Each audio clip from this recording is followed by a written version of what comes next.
فرش والے تیری شوکت کا علو کیا جانے، خسروا عرش پہ اڑتا ہے پھریرا تیرا۔ یا رسول اللہ صلی اللہ تعالیٰ علیہ وسلم، آپ کی عظمت کے جھنڈے عرش پر بھی لہر رہے ہیں۔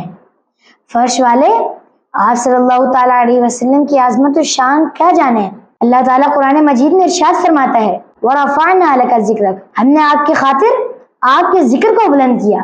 حدیث قدسی میں فرماتا ہے اے میرے محبوب، جہاں میرا ذکر ہوگا وہاں آپ کا ذکر ضرور ہوگا۔ جب آپ صلی اللہ تعالیٰ علیہ وسلم کی ولادت باسعادت کا وقت آیا تو اللہ تعالیٰ نے ایک نور کا جھنڈا بدست جبرائیل امین علیہ السلام کعبہ کی چھت پر لگوایا، ایک مشرق و مغرب میں، باروایت دیگر ایک بیت المقدس پر، اور ایک آسمان و زمین کے درمیان، اور ایک حضرت آمینہ رضی اللہ تعالی عنہا کے گھر پر، اور ایک آسمان کے اوپر بیت المعمور پر جو بالکل خانہ کعبہ کے اوپر آتا ہے، اور وہ خانہ کعبہ جیسی ہی عمارت ہے۔ اللہ اکبر۔ فرش والے تیری شوکت کا علو کیا جانے، خسروا عرش پہ اڑتا ہے پھریرا تیرا۔